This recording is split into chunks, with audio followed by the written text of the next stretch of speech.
না বললে নয়, সেটা হচ্ছে ছোট ছোট ভাইয়েরা এত সুন্দর মায়ের সেবা পূজা করছে। আজ তারা আপনাদের সকলের, আপনারা গুরুজন তাদের পাশে আছেন, তাদের সঙ্গে তাদেরকে এগিয়ে দিয়েছেন বলেই আজকে তারা হয়তো পারছে মায়ের সেবা পূজা করতে। তো সেই সঙ্গে আমি আপনাদেরকে বলবো, প্রতি বছরের ন্যায় মায়ের পূজা চলুক, আরো আরো আরো দীর্ঘদিন ধরে আপনারা এই হরিবাসরটাকে বাঁচিয়ে রাখুন। আর সেই সাথে আপনাদের কৃষ্ণ ভক্তি হোক, ভগবান আপনাদের কৃষ্ণ ভক্তি দান করুক, এবং আপনারা প্রত্যেকে মিলে, সকলে মিলে আজকে যে মহতী হরিবাসরে, এত সুন্দর একটি হরিবাসরে সাধু সঙ্গের মধ্যে দিয়ে হরিনাম কৃষ্ণ নাম শ্রবণ করছেন, আমাকে একটু আশীর্বাদ করবেন। এই ছোট ছোট ভাইয়েরা, এই কমিটির ভক্তগণেরা যে অর্থ আমাকে দিয়েছে হরিবাসরে, এটা আমাকে নয়, এটা গোবিন্দ কথা শ্রবণ করে, অমৃত কথা শুনে ভালোবাসা স্বরূপ এই দক্ষিণ আমাকে দিয়েছে। তাই আপনাদের কাছে আমার নিবেদন, আপনারা শুধু অর্থ নয়, সেই সাথে দুহাত আমার মস্তকে দিয়ে আশীর্বাদ করুন, যেন আপনাদের মতো ভক্ত সঙ্গ লাভ করতে পারি, ভক্তের চরণ ধুলি নিতে পারি, এবং এইভাবে যেন প্রভুর নাম গুণকীর্তন মনের আনন্দে গাইতে পারি। নিতাই গৌর হরিবোল হরিবোল। যাই হোক, আপনারা এখন আর কেউ আসবেন না, লীলা শেষে দেবেন। জয় নিতাই, জয় গৌর। তো আমরা যে মায়ের পূজা উপলক্ষে এখানে কীর্তন শ্রবণ করছি, আমরা মায়ের গান শুনব, তবে এখন নয়, লীলার শেষে। বৃন্দাবনে বাকে বিহারী মন্দিরে এসে পৌঁছালেন ভক্ত সঙ্গে, ব্রজবাসীর সঙ্গে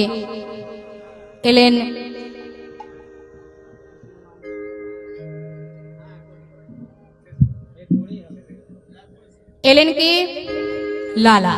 আস্তে, বারবার এই হরিবাসরের পাশে এসে কেউ যেন কথা না বলে। কমিটির ভাইদের কাছে আমার অনুরোধ, তোমরা একটু লক্ষ্য রেখো।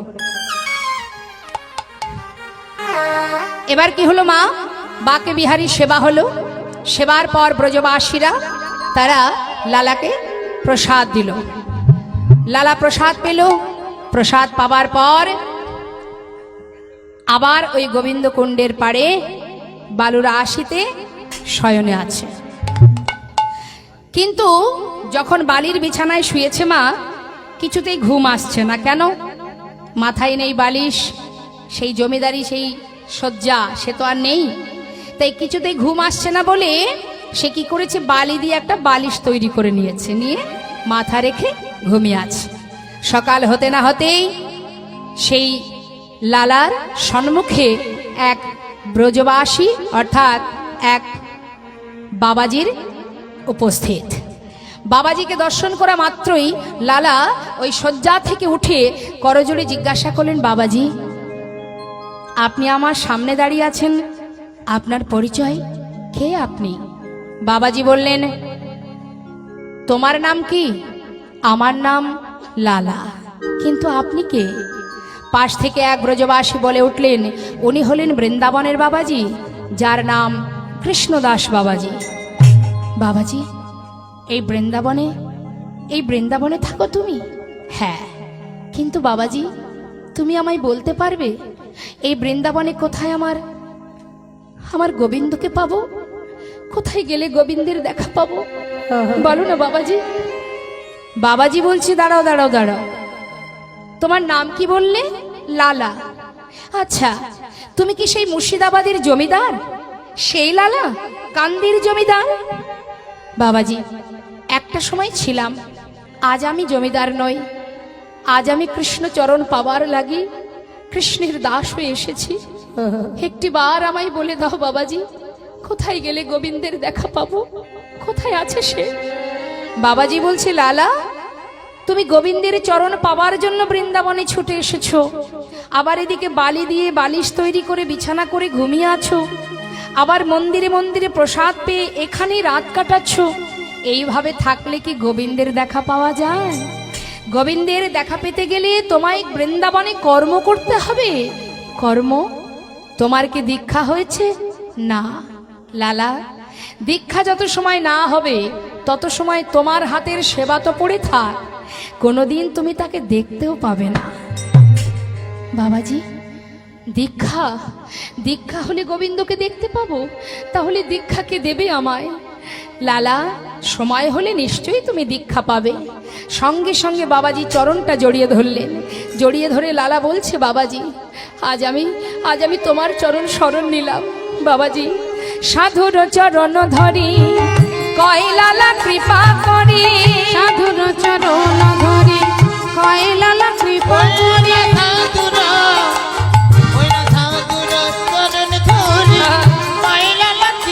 করি, অধমেরে কর এই ভিক্ষা, মেরে করো এই ভিক্ষা,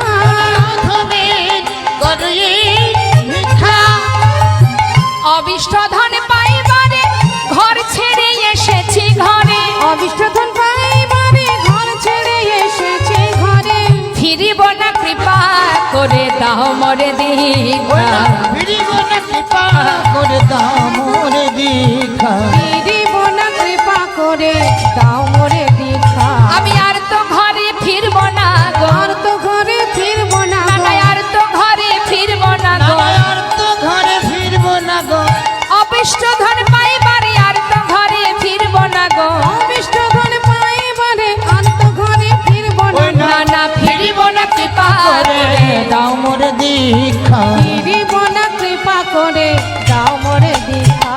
হরি বল। চরণ ধরে বলছে, আমি আর তো ফিরবো না, আজ তোমাকেই দীক্ষা দিতে হবে বাবাজি, তুমি আমায় দীক্ষা দাও। বাবাজি বললেন, লালা, দীক্ষা বললেই দীক্ষা হবে না, তার একটা উপযুক্ত সময় দরকার। সময় না হলে দীক্ষা দেয়া যাবে না। এখানে যে ভক্তরা আছেন, আপনাদের দীক্ষা শিক্ষা হয়েছে? হয়েছে তো? গুরু গৃহে গুরুর কাছ থেকে গুরুর কৃপা লাভ হয়েছে? বাহ, খুব ভালো কথা। তা গুরুদেব যা যা বলেছেন সেগুলো নিয়ম করে পালন করা হয় তো? কৃষ্ণ মন্ত্রে দীক্ষিত যারা, তাদের গলায় তুলসীর মালা আছে, সেটা আবার খুলে রেখে দেননি তো?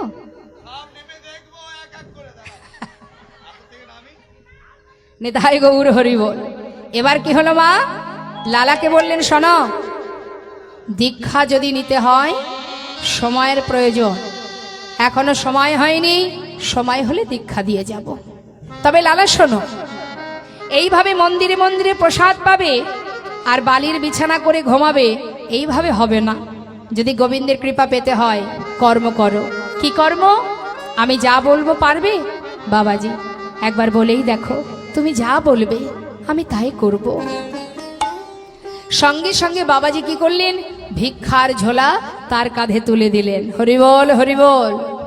বাবা, এই ভিক্ষার ঝুলি কাঁধে কেন দিলেন?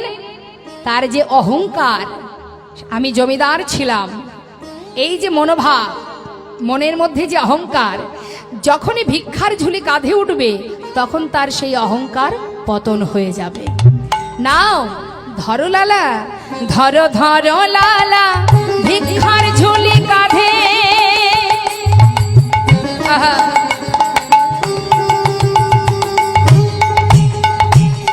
ঘুরে এসো দারে দা, তুমি ধরো ধরো লালা,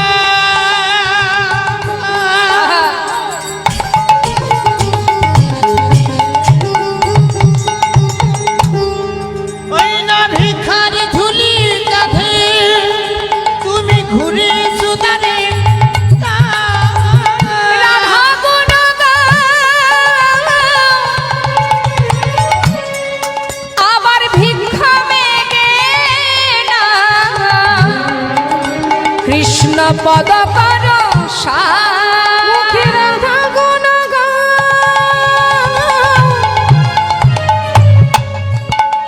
ভিক্ষা মেগে নাও, কৃষ্ণ পদ করো সাই। দারে দারে ভিক্ষা মেগে আনো, ওই না দারে দারে ভিক্ষা, তুমি মেগে আনো, মুখে রাধা রাধা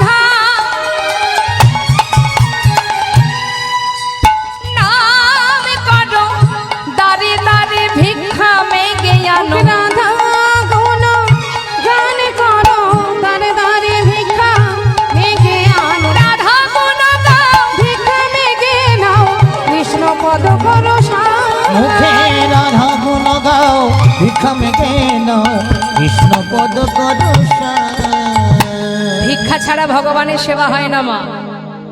যতই তোমার অর্থ থাক, তুমি কোটিপতি হতে পারো, কিন্তু যদি 5 জনের বাড়ি ভিক্ষা না করো, তোমার ভিক্ষা মানে তোমার এই দান ভগবান গ্রহণ করবে না।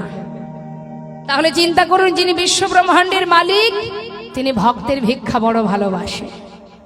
তাই ভিক্ষা ছাড়া কখনো ভগবানের সেবা হয় না। লক্ষ্য করে দেখবেন, নিজের জন্য যদি কারোর বাড়িতে কিছু চাইতে যান, তার জন্য আপনার লজ্জা হবে, তাই না? অনেক সময় লজ্জা বোধ হবে। কিন্তু যদি ভগবানের জন্য কারোর বাড়িতে ভিক্ষায় যান, আপনার কিন্তু মনটা ভরে যাবে, তাই না? এতে কিন্তু কোনো লজ্জার বিষয় নেই। কেন নেই? না, আপনি গোবিন্দ সেবার জন্য ভিক্ষা করছেন। এই যে কমিটির ভক্তরা সকলের বাড়ি বাড়ি একটু একটু করে কিঞ্চিত কিঞ্চিত করে ভিক্ষা করে, তবেই কিন্তু আজ মায়ের পূজা চলছে, তাই তো মা? তাই ভিক্ষা যদি কেউ করে, আপনার বাড়িতে যদি কোনো ব্যক্তি ভিক্ষায় যায়, কখনো ফিরিয়ে দেবেন না। কেন বলুন তো? ভিক্ষা যখন আপনি দেবেন, আপনার আছে, কিন্তু দেওয়ার জায়গা যদি আপনার না থাকে, আপনি দেবেন কোথায়? তাই দেখবেন, গ্রামের মধ্যে যদি কোনো ভিখারি, কোনো কাঙাল কাঙালিনী যদি কিছু চায়, কখনো ফিরিয়ে দিতে নেই। কেন? আপনার আছে, আপনি দিচ্ছেন, অর্থাৎ পুণ্য হচ্ছে কার? আপনার। যে ভিখারি আপনার দ্বারে দাঁড়িয়ে আছে, বস্ত্র কাকে দান করা হয় মা? যার বস্ত্র নেই। যার বস্ত্র আছে তাকে কে দান করে? তাহলে গ্রামে যদি ভিখারি না থাকে, এলাকায় যদি দিনহীন কাঙাল না থাকে, দান করবেন কোথায় আপনি? আর দান করলে লাভটা কার? আপনার। পুণ্য অর্জন আপনি করছেন। তাই কখনো ভিখারিকে ফিরিয়ে দিতে নেই। আর যদি গোবিন্দ সেবার জন্য কেউ যায়, যতটা আপনার ক্ষমতা, প্রভু সেবার জন্য মুক্ত হস্তে দান করে যাবেন। আজ লালা ভিক্ষার ঝুলি কাঁধে নিয়ে চললেন দাঁড়ে দাঁড়ে ভিক্ষা করতে। কিন্তু মা, হঠাৎ কি হলো, একদিন ওই বৃন্দাবনে তার স্ত্রী, তার পুত্র, তার কন্যা গেছে বৃন্দাবনে তার বাবার সঙ্গে দেখা করতে, স্বামীর সঙ্গে দেখা করতে। হঠাৎ স্বামীর কাঁধে ভিক্ষার ঝুলি দেখে তার স্ত্রী কাত্যায়নী চোখের জলে বুক ভাসিয়ে কাঁদছে। ওই বেশ, ওই শোভা, ওই দৃশ্য দেখতে পাচ্ছে না। স্বামী, এ তোমার কি হাল হয়েছে? যে কিনা এত বড় জমিদার, তার কাছে ভিক্ষার ঝুলি, এ কি করে সইব আমি? তুমি ফিরে চলো স্বামী, ঘরে ফিরে চলো। লালা বললেন, শোনো কাত্যায়নী, আমি তো আর ফিরবো না। আমি যেখানে এসেছি যার চরণ পাবার জন্য, আমি তার সন্ধান পেয়েছি। তাই আমাকে আর ফিরিয়ে নিয়ে যেতে পারবে না, তোমরা ফিরে যাও। ছোট্ট ছেলে লালা, লালার একমাত্র ছেলে, যার নাম নারায়ণ, সে বলে উঠল, বাবা, তাহলে এক কাজ করি, তুমি যদি ফিরেই নাই যাবে, এই বৃন্দাবনে আমি কি একটা মন্দির তৈরি করে দেব, সেই মন্দিরে তুমি থাকবে। লালা বললেন, বেশ, তুই যদি করে দিস আমার কোনো বাধা নেই, কারণ ওই অর্থে তো আমি আর হাত দেব না বাবা। সেই সময় নারায়ণ ওই বৃন্দাবনে বাবার জন্য একটা মন্দির নির্মাণ করলেন 50 লক্ষ টাকা দিয়ে। সেইখানে যে মন্দির নির্মাণ হলো, যেটা আজও বর্তমান, মা যারা বৃন্দাবনে গিয়েছেন নিশ্চয়ই দেখেছেন লালার মন্দির, রাধাকুণ্ডের পাশেই আছে। তা সেই মন্দির নির্মাণ করে সেই মন্দিরে যে বিগ্রহ স্থাপন হলো, যার নাম কৃষ্ণচন্দ্রমা, বিগ্রহ স্থাপন হলো বটে, কিন্তু বিগ্রহের মানে ভগবানের সেবা কিন্তু লালা দিতে পারেন না, কারণ তার যে দীক্ষা হয়নি। জেনে রাখবেন, দীক্ষা না হলে আপনার হাতের একজন বৈষ্ণব আপনার হাতে জল পর্যন্ত গ্রহণ করবে না, আর ভগবান তো দূরের কথা।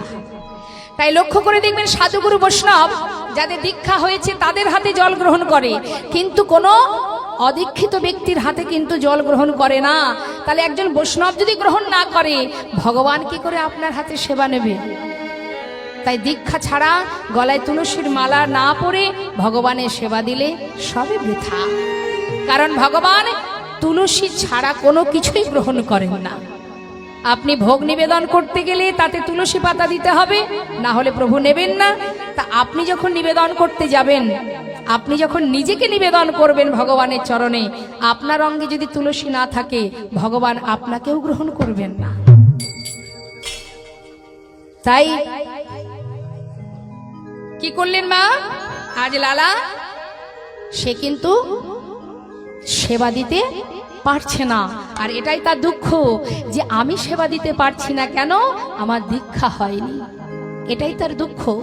প্রভুর কাছে এক দৃষ্টিতে তাকিয়ে চোখের জলে বুক ভাসিয়ে কাঁদে আর বলে, কি আমার অপরাধ প্রভু, আমি কি অপরাধ করেছি? আমি তো সব ত্যাগ করে এসেছি তোমার কাছে, তবে আমি কেন তোমায় সেবা দিতে পারছি না? বলো প্রভু, ভিক্ষা করে এনেছি বটে, কিন্তু নিজে হাতে কেন সেবা দিতে পারছি না? আমার কেন দীক্ষা হলো না? কাঁদছে বসে বসে। হঠাৎ পূজারীকে ডেকে বলছে, পূজারী তুমি তো মন্দিরে ভোগ নিবেদন করছো। ও পূজারী, জানো আজ না আমার আর ভিক্ষা করতে ভালো লাগছে না, আজ আমি আর ভিক্ষায় যাব না, আমি ওই গুহার মধ্যে গিয়ে একটু ভজন করব। তুমি আমাকে মন্দিরে ভোগ নিবেদন করে একটু প্রসাদ দিয়ে আসবে। পূজারীকে বলে লালা ওই গুহার মধ্যে চললেন। বললেন, পূজারী আমাকে প্রসাদ দিয়ে এসো, আজ করিব না মাধুকরী পাইব প্রসাদ। করিব না মাধুকরী পাইব প্রসাদ। না না করিব না মাধুকরী পাইব প্রসাদ। করিব না মাধুকরী পাইব প্রসাদ। প্রসাদ পাইবার লাগি মনে বড় সার। প্রসাদ পাইবার লাগি মনে বড় সাদ। পূজারী রে ডাকিয়া কই,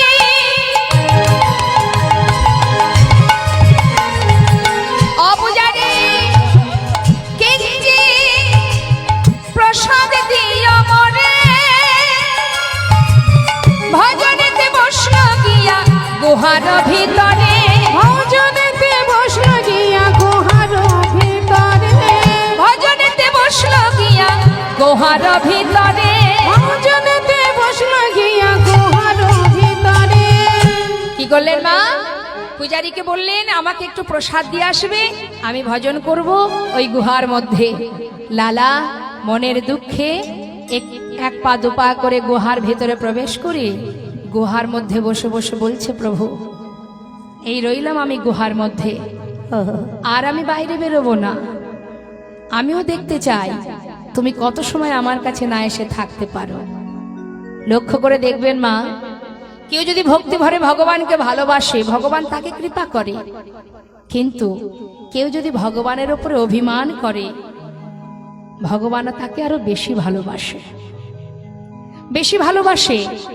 ভগবানকে বৃন্দাবনের ব্রজবাসীরা যেমন ভাবে ভালোবাসতেন, রাগ হলে রাগ দেখাতেন, কষ্ট হলে কষ্ট জানাতেন, কখনো তার সঙ্গে ঝগড়া করতেন, কখনো অভিমান করতেন, এই যে নানাবিধ যে ভাব প্রভু বেশি ভালোবাসে। প্রভু তিনি কি করলেন? ভক্ত অভিমান করেছে, কত সময় তুমি আসবে না, আমিও দেখতে চাই। ভগবানের কাছে ভক্তেরই জোর খাটে গো মা, সেই পারে জোর খাটাতে, কখনো লাঠির ভয় দেখাতে, কখনো চোখের জলে বুক ভাসিয়ে ডাকতে। গুহার মধ্যে বসে বসে বলছে, আমিও দেখতে চাই তুমি কত সময় না এসে থাকতে পারো। এই গুহার মধ্যে আমি প্রাণ ত্যাগ করব, কিন্তু বাইরে আমি বেরোবো না, তুমি যদি আমার সামনে না আসো। ভগবান পড়েছে সংকটে, মৃদু মৃদু হাসছেন গোবিন্দ, কিন্তু ভক্ত তো দীক্ষা পায়নি, তার সামনে যাবে কি করে? তাই ছদ্মবেশ ধারণ করলেন। ধারণ করে হঠাৎ তিনি কি করলেন? পূজারী ভোগ নিবেদন করে যখনই লালাকে প্রসাদ দিতে যাবে, সেই সময় ঝড় বৃষ্টি শুরু হয়ে গেল বৃন্দাবন। পূজারী দেখছে এত বৃষ্টি হচ্ছে, কি করে যাব আমি গুহার মধ্যে? তাই প্রসাদের পাত্রটা রেখে যেই না পূজারী ঘরে ঢুকে গেল, সেই সময় সেই প্রসাদের থালা নিয়ে প্রভু নিজে স্বয়ং পূজারীর রূপ ধারণ করে প্রসাদের থালা নিয়ে যাচ্ছে ভক্তের কাছে। ভক্তের বোঝা ভগবানই বয়। যাচ্ছে প্রসাদের থালা নিয়ে, এদিকে বৃষ্টি, ঝড় বৃষ্টি তার অঙ্গে পড়ছে, বৃষ্টিতে ভিজতে ভিজতে আজ পূজারী রূপ ধারণ করে ভগবান গুটি গুটি পায়ে গুহার মধ্যে ঢুকছে। আর লালা বসে বসে প্রভুর নাম স্মরণ করছে, রাধে কৃষ্ণ গোবিন্দ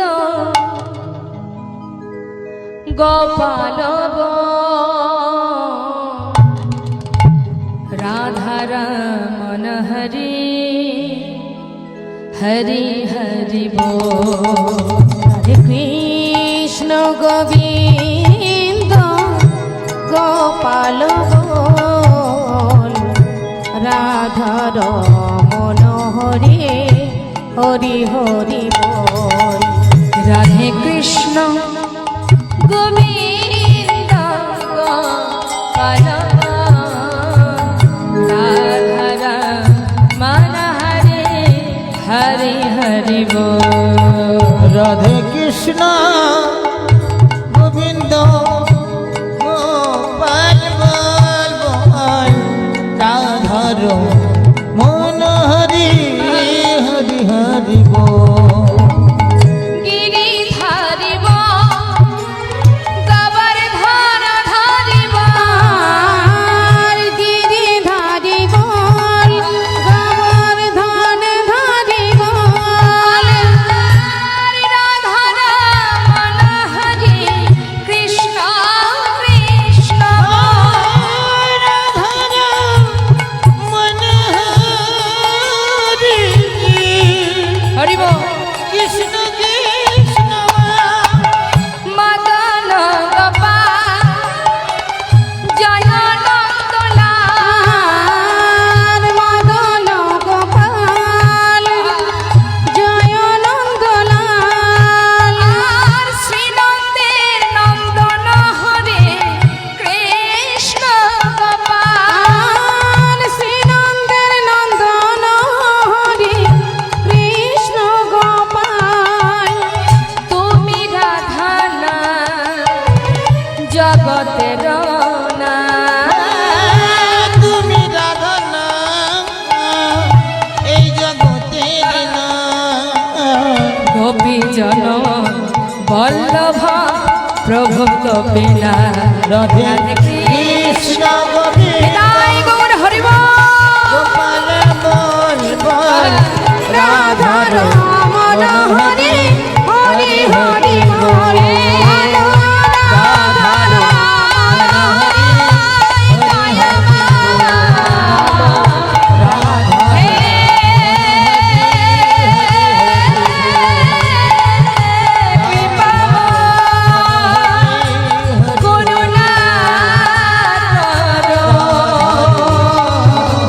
জয় মা। মন হরি হরি হরি বল। যদি কেউ বিষয় চায় ভগবান তাকে বিষয় দেয়। কেউ যদি ভগবানের কাছে ভক্তি কামনা করে, হে প্রভু যেন তোমার চরণে মতি ভক্তি থাকে, আমি আর কিছু চাই না, ভগবান তাকে ভক্তি দান করেন। তার একটা প্রমাণ আপনাদের বলি শুনুন। একদিন ভগবান স্বয়ং নিজে এবং দেবর্ষি নারদ দুজনে যাচ্ছে রাস্তা দিয়ে হাঁটতে হাঁটতে। হঠাৎ দেবর্ষি নারদ বলছে, প্রভু আমার কিন্তু প্রচণ্ড খিদে পেয়েছে, তুমি কিছু খাওয়ার ব্যবস্থা করো প্রভু। তখন প্রভু বললেন, দেবর্ষি খিদে যখন পেয়েছে ব্যবস্থা একটা করতে হবে। কি করেছে মা? কিছুটা পথ গিয়ে দেখছে বেশ রাস্তার ধারে একটা 3 তলা বাড়ি আছে। হরি বল। তখন দেবর্ষি নারদ বলছে, প্রভু দেখো দেখো, এই দেখো 3 তলা বাড়ি আছে, নিশ্চয়ই বাড়িতে মানুষও আছে, আর মানুষ যখন আছে নিশ্চয়ই কিছু খাবারও পাওয়া যাবে, তাহলে চলো যাই। দুইজনে মিলে সাধুর বেশ পরিধান করে দ্বারে এসে দাঁড়িয়েছে। দরজার কাছে দাঁড়িয়েছে, ভিতরে যারা আছেন তাদেরকে চিৎকার করে ডাকছে, কেউ আছো ভিতরে? ভিতরে কি কেউ আছো? হঠাৎ জানালা থেকে একজন মুখ বাড়িয়ে জিজ্ঞাসা করছে, কি চাই? আমাদের প্রচন্ড খিদে পেয়েছে, কিছু খাবার দেবে? এখানে হবে না, অন্য কোথাও যাও, আমাদের এখন সময় নেই। যেই না বলা, দেবর্ষি নারদ বলেন, দেখেছো প্রভু, এত বড় ধনী ব্যক্তি যার 1 থেকে 3 তলা বাড়ি, এত ধন ঐশ্বর্য আছে, তথাপিও একটা দরজার কাছে একজন ক্ষুধার্ত ব্যক্তি দাঁড়িয়ে আছে, তাকে কিছু খেতে দিতে পারলো না। আর এর এত কিছু আছে, প্রভু তুমি অভিশাপ করে দাও, এমন অভিশাপ দেবে দেখতে দেখতে যেন তার সব কিছু শেষ হয়ে যায়, পথের ভিখারি হয়ে যায়। প্রভু বললেন, বেশ তাই হবে দেবর্ষি, নিশ্চয়ই নিশ্চয়ই তুমি যেটা বলেছো সেটাই হবে। কি করলেন প্রভু? দাঁড়িয়ে দাঁড়িয়ে সেইখানে দাঁড়িয়েই মা আশীর্বাদ করে দিলেন। কি বললেন? 3 তালা হয়েছে, আশীর্বাদ করি যেন এর দ্বিগুণ হয়। নিতাই গৌর হরি। হরি বল, হরি বল। দেবর্ষী নারদ বলছে, প্রভু এ তোমার কেমন বিচার? যার আছে তুমি আবার তাকে দিচ্ছ কেন প্রভু? দেবর্ষী, তোমার তো এত কিছু জানার দরকার নেই। তোমার খিদে পেয়েছে, চলো দেখি অন্য কোথাও কিছু ব্যবস্থা করতে পারি কিনা। কিছুটা পথ যাবার পরে দেখছি একটা ছোট্ট কুড়ে ঘর, খড়ের ছাওয়া, ছোট্ট একটা কুড়ে ঘর, তার মধ্যে একজন বৃদ্ধা মা বসে আছে। এমন সময় সেখানে গিয়ে বলছে, কেউ আছে? বুড়িমা বলছে, কি চাই? তোমরা কারা? আমরা ক্ষুধার্ত, কিছু কি খেতে দেবে? ঠাকুমা, সেই বুড়িমা বলছে, ভিতরে এসো, ভিতরে এসো। ভিতরে নিয়ে আসন পেতে বসতে দিয়ে বলছে, বাবা তোমরা বৈষ্ণব, আমার ঘরে এসেছো, কিন্তু আমার তো দেওয়ার কিছু নেই। তবে হ্যাঁ, এই দেখো আমার একটা গাভী আছে, সেখান থেকে অল্প একটু দুধ আমি পাই, সেটাই আমি সেবা করি। তবে যদি খেতেই চাও তাহলে আজ যে গাভী যে দুধটুকু দেবে এটুকু তোমাদের দুজনকে দিতে পারি। বেশ, তাই হবে। এবার যেটুকু দুগ্ধ পেল মা, সেটুকু দুইজনকে ভাগ করে দিল। দেবর্ষী নারদ বললেন, প্রভু দেখো দেখো, একবার চেয়ে দেখো, যার কিছুই নেই, সামান্য একটু দুধ, তাও আমাদের দুজনকে দিয়ে দিল। প্রভু, প্রভু গো, তুমি এক কাজ করো না, তুমি আশীর্বাদ করে দাও, তুমি বর দাও, যেন তার সমস্ত অভাব কষ্ট দুঃখ দূরীভূত হয়ে যায়, তিনি যেন সুখে স্বাচ্ছন্দ্যে জীবন কাটাতে পারে। সঙ্গে সঙ্গে ভগবান বললেন, দেবর্ষী সত্যি তো, আমার তো মনে ছিল না। বেশ, তবে ভগবান কি আশীর্বাদ করলেন? যে গাভীটার দুগ্ধ আজ পান করলাম, যেন কয়েকদিনের মধ্যে এই গাভীটা মারা যায়। নিতাই গৌর হরি। দেবর্ষী নারদ বললেন, এ তোমার কেমন বিচার প্রভু? এ তুমি কি করলে? যার এত কিছু আছে তুমি তাকে দ্বিগুণ করে দিলে, আর যার একটা গরু একটা গাভী নিয়েই জীবন কাটে, সেই গাভীটাকে তুমি মেরে ফেললে। প্রভু, এ তোমার কেমন বিচার? দেবর্ষী, খোদা নিবারণ হয়েছে তো? হ্যাঁ, চলো ঘরে ফিরে চলো।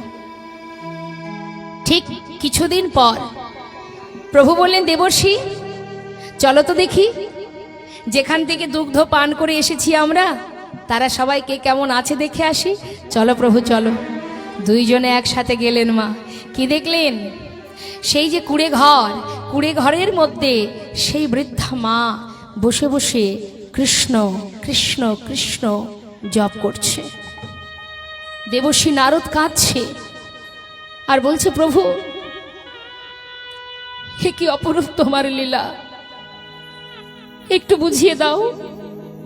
প্রভু বললেন, দেবর্ষী শোনো, জাগতিক জগতের কোন অর্থ যদি কারোর কাছে থাকে, সে পরমার্থিক জগতে ভগবানকে ভুলে যায়। তাই যে গাভী তার কাছে ছিল, এই গাভীর জন্য সে পরিপূর্ণভাবে গোবিন্দকে স্মরণ করতে পারছিল না, সম্পূর্ণ নিজেকে সঁপে দিতে পারছিল না, কারণ একটা বাধা তার ছিল, সে হলো গাভী। তাই গাভী যখন সরে গেল, অর্থাৎ গাভীকে যখন আমি কেড়ে নিলাম, তখনই কিন্তু পরিপূর্ণভাবে সে গোবিন্দ চরণে নিজেকে সঁপে দিয়ে গোবিন্দ ছাড়া তার জীবনে আর কেউ রইল না। হরি বল, হরি বল। ভগবানকে স্মরণ করতে শুরু করলো, কারণ তার পিছনে আর তো কোনো বাধা নেই, আর কোনো টান নেই। আর যে ব্যক্তির 3 তালা ছিল তাকে 6 তালা করে দিল, ধন ঐশ্বর্যে পরিপূর্ণ করে দিল। কেন? দেবর্ষী নারদ বললেন, প্রভু এর কারণটা কি? বলে, তবে শোনো, যে অর্থ চায়, যে ধন চায়, আমি তাকে আরো বেশি করে দিই। কেন দিই? যত আমি তাকে দেব, তার মধ্যে সে ডুবে থাকবে, ওই ধন সম্পদের মধ্যে অহরহ দিন রাত না খেয়ে না ঘুমিয়ে ওই ধন সম্পদ নিয়েই চিন্তিত থাকবে। তার মধ্যে দিয়ে একবারের জন্য ভগবানকে ডাকার সময় তার হবে না। অর্থাৎ ধন সম্পদ আমি যত দেব, যে যত চাইবে আমি তত দেব, আর ধন সম্পদ যত সে পাবে তত দিনে দিনে আমি সরে যাব, তার জীবনে আমি থাকব না। আর ইহজগতের কোনো কিছু যার থাকবে না, তার কাছে আমিই থাকবো। নিতাই গৌর হরি বল। তাই আজ ভিখারি বললেন, বাবু আপনার মতো অবস্থা আমার হোক, আমি সেটা চাই না, তাই সর্বস্ব আমি ফেলে দিলাম, এবার আমাকে বিদায় দিন বাবু।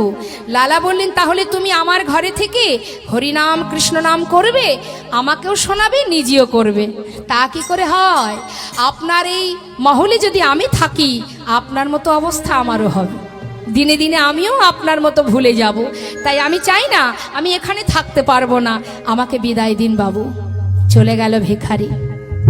যেই না চলে গেল, লালা মনে মনে চিন্তা করলেন, মনে মনে ভাবছেন, মা এক ভিখারির কাছ থেকে যে চৈতন্য হলো, তার যে শিক্ষা পেল, এটাই তার মনের মধ্যে তোলপাড় হতে শুরু হলো। চিন্তা করতে শুরু করে দিল, মনে মনে ভাবছে, তবে বুঝি ধন ঐশ্বর্যের মধ্যে থাকলে ভগবানকে ভুলে যেতে হয়, এর মধ্যে থাকলে সদা সর্বদাই এই জমিদারির অর্থ সম্পদের চিন্তা করতে করতে দিনে একবার ভগবানকে ডাকার সময় নেই আমার। সত্যি যদি এর মধ্যে আমি থাকি, আমি যে আমার গোবিন্দকে ভুলে যাব। চিন্তা করতে করতে ঘরের ভিতরে যেই না গেছে, সেখানে গিয়ে দেখছি কি, সেই জমিদারি মহলে যে কাজের মেয়েটা, সেই মেয়েটা জমিদারের বিছানায় শুয়ে আছে। যেই না জমিদারের বিছানায় শুয়ে আছে দেখেছে, সঙ্গে সঙ্গে লালা বলে উঠলেন, কে আছিস? এত বড় সাহস, কাজের মেয়ে হয়ে জমিদারের বিছানায় শুয়ে আছে, ওকে ধরে নিয়ে যা, ধরে নিয়ে গিয়ে 30 ঘা বেত্রাঘাত কর, এটাই ওর উপযুক্ত সাজা। এত বড় সাহস, কাজের মেয়ে হয়ে জমিদারের বিছানায় শুয়ে থাকে। সঙ্গে সঙ্গে সেই কাজের মেয়েটা বিছানা থেকে উঠে, সে কি করছে বাবা, একবার হাসছে, একবার কাঁদছে। যখন কাঁদছে, জমিদার সেই কন্যাকে জিজ্ঞাসা করছে, যে অপরাধ করেছিস তুই, এর জন্য তোকে 30 ঘা সাজা পেতে হবে, কিন্তু তুই হাসছিস কেন? তোকে সাজা দেব বললাম, এরপরও তুই হাসছিস কেন? বল, কেন হাসছিস তুই? হাতটা চেপে ধরেছে। তখন সেই কাজের মেয়েটা আজ জমিদারকে উপদেশ দিচ্ছে, শিক্ষা দিচ্ছে, বাবু আপনার সামনে দাঁড়িয়ে সত্য কথাটা বলি, তবে শুনুন, আজ আমি কেনই বা হাসছি আর কেনই বা কাঁদছি। আমি যখন জমিদারের বিছানায় শুয়েছি, অর্থাৎ সাজা তো আমার হবেই, কারণ অন্যায় করেছি আমি, এর জন্য সাজা আমার 30 ঘা বেত্রাঘাত। এটা স্বাভাবিক, আমি মেনে নিয়েছি, এর জন্যই আমি হাসছি। আর কাঁদছি কেন জানো বাবু? যার ঘরে এতদিন আমি কাজের মেয়ে হয়ে পড়ে আছি, সামান্য এতটুকু সময়, কিঞ্চিত সময় জমিদারের বিছানায় শুয়ে যদি আমার 30 ঘা সাজা হয়, তাহলে সেই বিছানায় একবার ভেবে দেখুন বাবু, আপনি তো এতদিন শুয়ে আসছেন, আপনার জন্য ভগবান কত সাজা লিখে রেখেছে। আমার যদি ক্ষণিকের জন্য 30 ঘা সাজা হতে পারে, তাহলে আপনার জন্য ভগবান কত সাজা লিখে রেখেছে। এতদিন আপনিও এই বিছানায় শুয়ে আসছেন, তাই আপনার কথা ভেবে আমি কাঁদছি বাবু। এত সাজা আপনি কি করে সইবেন? সঙ্গে সঙ্গে লালা ছুটে গিয়ে সেই কন্যাকে জড়িয়ে ধরে বলছে, মা ঠিকই তো বলেছিস, সত্যি তো, তুই যদি একটুখানি সময় এই বিছানায় শুয়ে আমি যদি তোর জন্য 30 ঘা বেত্রাঘাতের আদেশ করি, তাহলে এই বিছানায় আমি তো এতদিন শুয়ে এসেছি, আমার জন্য ভগবান কত সাজা লিখে রেখেছে। মা সত্যি বলেছিস, ঠিক বলেছিস। ওরে, আজ তোর সামনে দাঁড়িয়ে আমি প্রতিজ্ঞা করলাম, আজ থেকে এই বিছানায় আমি আর ঘুমাবো না, আর ঘুমাবো না পালঙ্কেতে। এই করিলাম ঘুমাবো না পালঙ্কেতে, এই করিলাম পান। ঘুমাবো না পালঙ্কেতে, এই করিলাম আমি ঘুমাবো না পালঙ্কে, এই করিলাম এ দেহেতে এ প্রাণ আমার থাকবে যতক্ষণ, দেহেতে এ প্রাণ আমার থাকবে যতক্ষণ, এ দেহেতে প্রাণ আমার থাকবে যতক্ষণ। আরে ঘুমাবো না পালঙ্কে, আর ঘুমাবো না পালঙ্কে, না না ঘুমাবো না পালঙ্কে, ঘুমাবো না পালঙ্কে, এই পান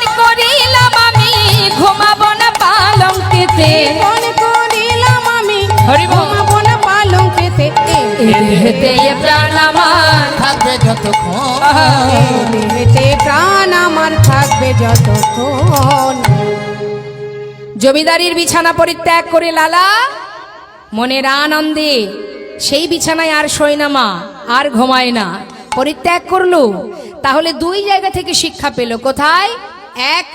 একজন ভিখারি, আরেকটি কাজের মেয়ে। কোথা থেকে মানুষের জীবনে চৈতন্য আসে কেউ জানে না। শাস্ত্রে বললেন সাধুসঙ্গ সাধুসঙ্গ সর্বশাস্ত্রে কয়, লবমাত্র সাধুসঙ্গে সর্বসিদ্ধি হয়। চিন্তা ভাবনাটা যদি আমাদের সঠিক থাকে, ভাবনা চিন্তাটাকে সঠিক করতে হবে। যে পথে চলবো অসৎ সঙ্গ করব না। হাটে যাই, বাজারে যাই, যেখানে যাই, যে সঙ্গই করি না কেন সতের সঙ্গ করো, অসৎ সঙ্গ করো না। হরি বল।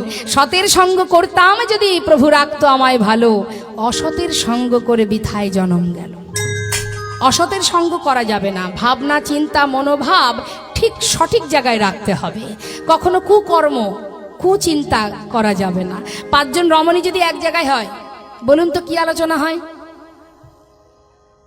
কি হয়? দেখবেন পাঁচজন রমণী এক জায়গায় হলে বাবা ওই পাড়ার খবরা খবর নিয়ে আলোচনা হয়, তাই না? কার মেয়ে চলে গেল, কার ছেলে চলে গেল, কার কি হলো, কার ভালো হলো, কার মন্দ হলো, এই তো।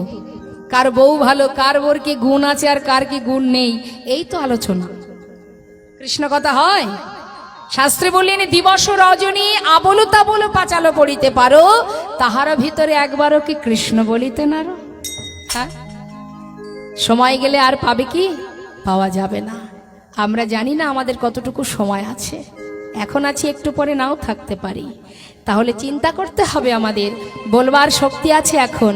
এখন যদি না বলি, যেদিন বলবার শক্তি ফুরিয়ে যাবে সেদিন হাজার কষ্ট হলেও, হাজার কাঁদলেও, হাজার করজোড়ে ভগবানের কাছে চাইলেও আর পাওয়া যাবে না।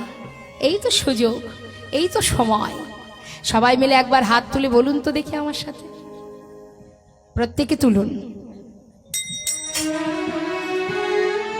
ছলো ছলো নয়নে।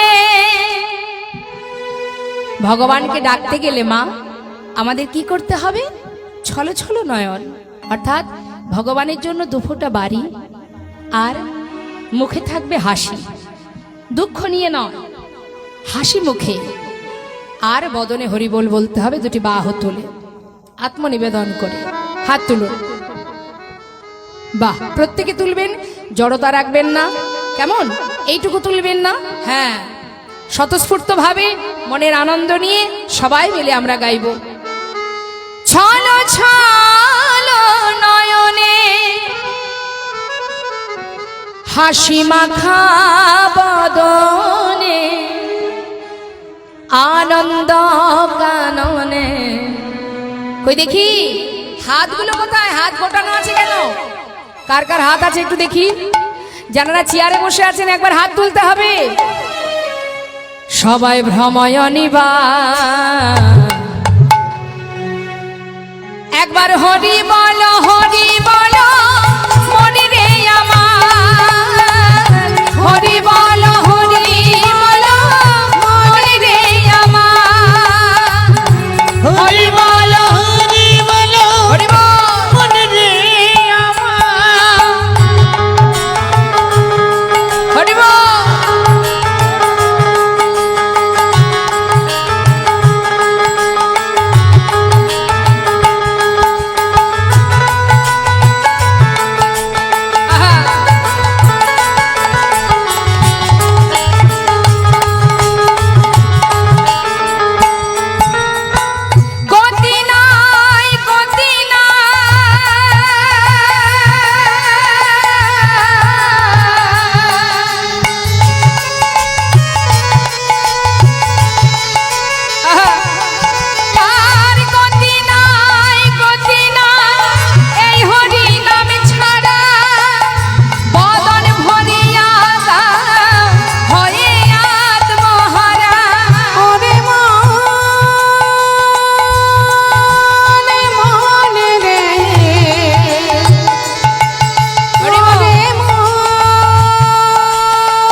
দিবারাত্রি দিনে ওই দেখো শ্মশানে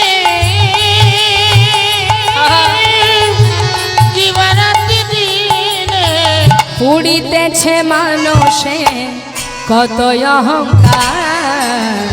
হরি বল হরি বল মনে হৃদয় গৌর হরি বল গৌর হরি বল হরি বল। হরি বল হরি বল মনে রে আমার হরি বল হরি বল মনে রে আমার একবার হরি বল হরি বল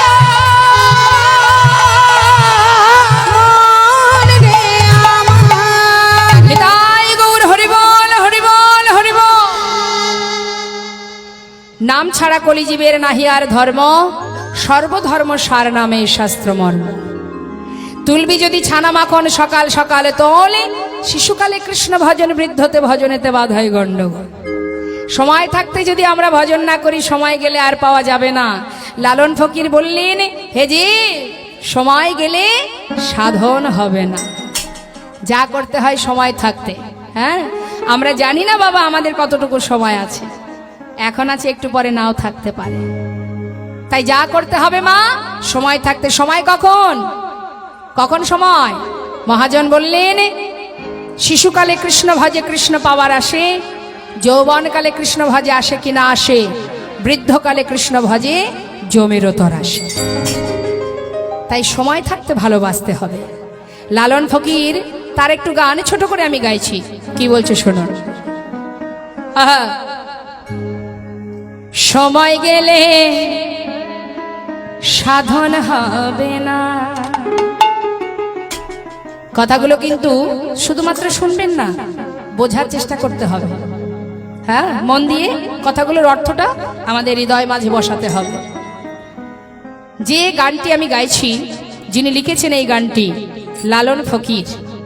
এই লালন ফকিরের যার ঠিকানা আজও কেউ বলতে পারে না, কোথা থেকে এসেছেন এবং কবে তিনি চলে গেছেন, কি তার পরিচয় কেউ জানে না। প্রভুর কৃপা, তারই সন্তান। কি বললেন? ওরে মনি রে আমার,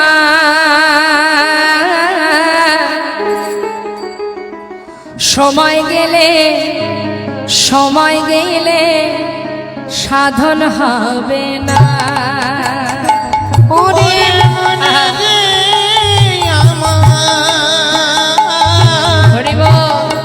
সময় গেলে সাধন হবে না। দিন থাকিতে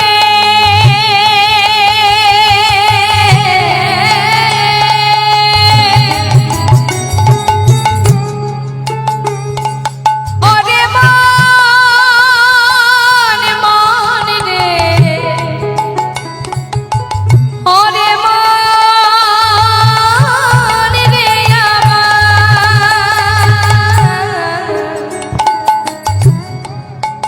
ওরে দিন থাকিতে দিনের সাধন কেন করলি না মনে রে, কেন করলি না? সময় গেলে সাধন হবে না। ওরে মনে রে আমার সময় গেলে সাধন হবে না। কত সুন্দর কথা, জীব শিক্ষামূলক কথা। কথাগুলো একটু মন দেবেন বা। কি বলছে মহাজন লালন ফকির? তিনি বলছে, তুমি জানো না মন খালে বিলে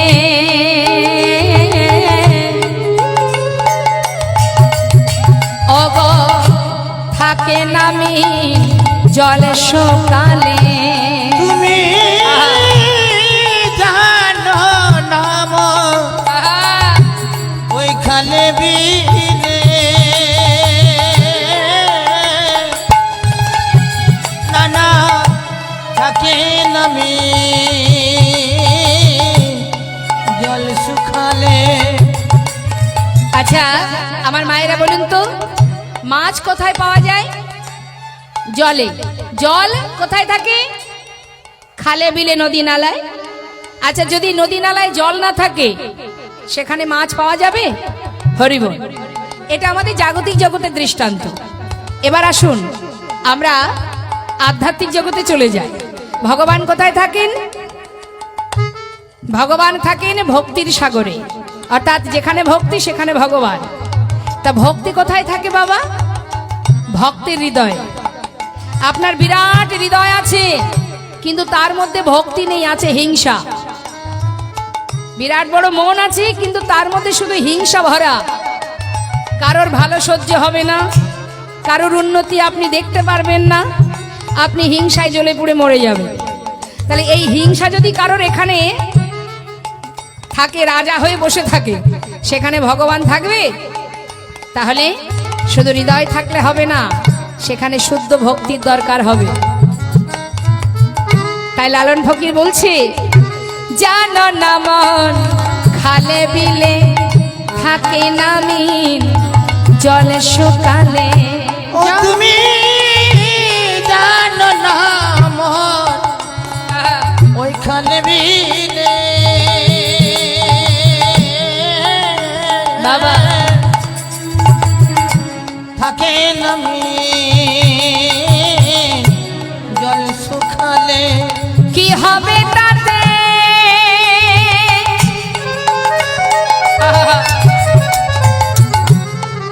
বাধালি দিয়ে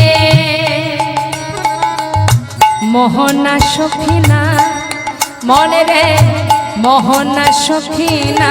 না না সময় গেলে তাই দূর হরিব। ওরে মনে রে আমার, সময় গেলে সাধন হবে না। হিংসা দিয়ে